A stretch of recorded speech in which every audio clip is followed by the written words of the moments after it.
Time now for my quote of the week. Economist Thomas Sowell once asked, what is your fair share of what someone else has worked for? Now, of course, politicians and special interest groups led by big government advocates don't like to put it that way. Their discussion of paying your fair share completely ignores the fact that someone actually worked for their money.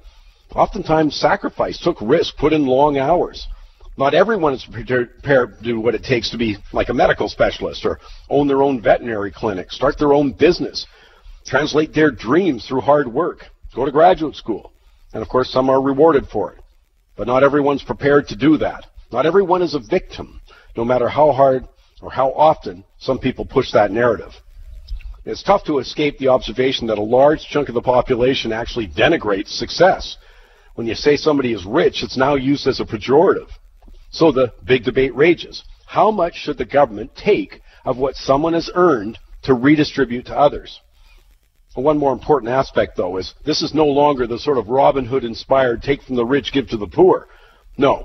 As Justin Trudeau made perfectly clear during the last election campaign, when they promised to raise taxes on anyone making over $202,000 to give not to the poor, but to the middle class.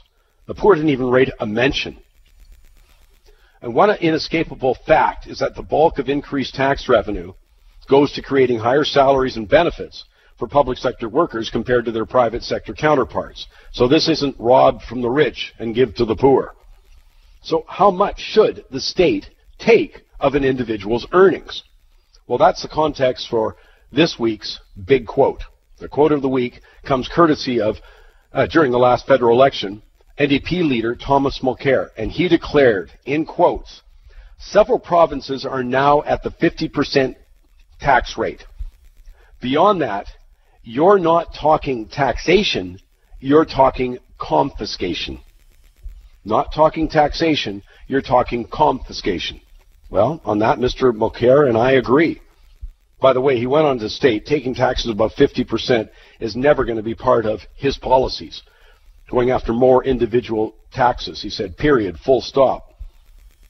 That's interesting. But obviously many disagree, including the federal Liberals, the Liberals in the NDP in Ontario, the Liberals in New Brunswick, and the NDP in BC, where during the current provincial election campaign, anyone earning over $150,000 is targeted as rich. And as I say, in their own words, they're coming after him. But not that Mr. Mulcair gives a darn. Not that anyone gives a darn. But I am with Thomas Mulcair. We're talking about confiscation, not taxation. But put another way, it's another way of just saying you've done something wrong for being successful and working hard. At least that's what the rhetoric suggests.